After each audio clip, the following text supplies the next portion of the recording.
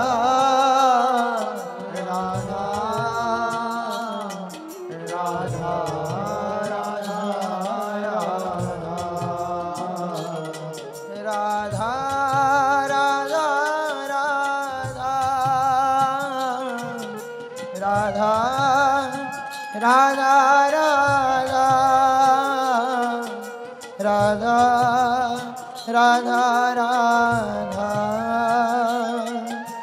राधा राधा राधा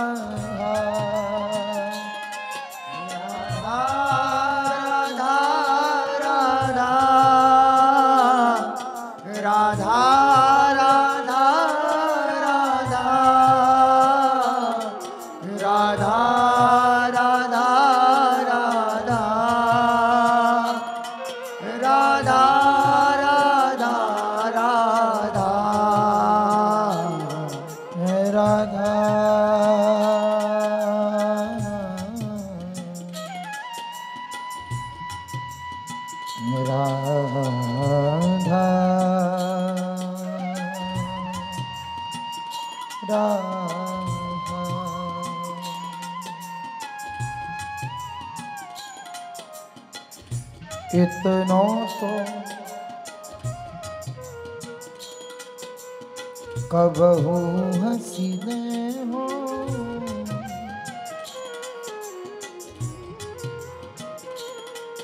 इतना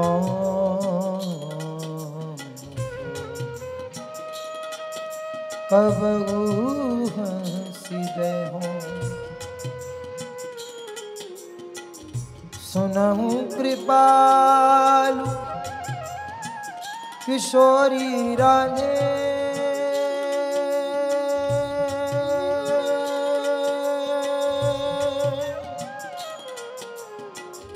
सुनहु कृपालु किशोरी राधे राधे राधे राधे राधे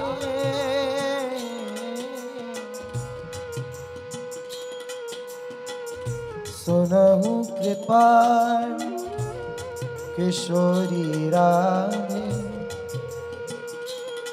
अवसी कृपा की कोल चिते हो